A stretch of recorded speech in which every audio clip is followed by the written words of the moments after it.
சோம்பேறியா இருக்கிறதுக்கு காரணமே அம்மா தான் சார்.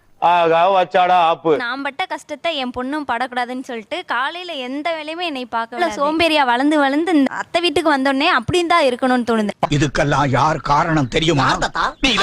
ஒரு நாள் அந்த ட்ரெஸ்ஸை காய போடாம விட்டுருப்பேன், வீடு கூட்டாம விட்டுருப்பேன். அதை வந்து கேட்பாங்க, அது எனக்கு வந்து ஹட் ஆகும். வீடு கூட்டாம இருக்கீங்கம்மா, இப்ப நான் வீட்டுக்குள்ள வர்றேன், நான் என்ன செய்யணும் சார்? இது 2 வீடா இருக்கும்போது எப்படி அதை மெயின்டைன் பண்ண முடியும்?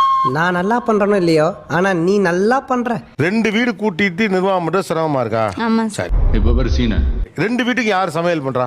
அத்தை தான் சார் பண்றாங்க. அத்தை தான் பண்றாங்க. என்ன பண்ணுங்க, உங்க வீட்டை நீங்களே கூட்டிக்கங்க, உங்க வீட்டுக்கு நீங்களே சமைச்சுக்கங்க, உங்க வீட்டுக்கு ஈபி பில்ல நீங்களே கட்டிக்கங்க. அவங்க வீட்டை அவங்க பாத்துப்பாங்க. அது ஓகே உங்களுக்கு? இல்ல சார். ஈஸியா இருக்கும்லப்பா, ஏன்னா 2 வீடுங்கிறப்ப தான் நமக்கு கஷ்டம். அதான் சொல்லல சார், நீங்க வேற மாதிரி எடுத்துக்கிறீங்க சார்.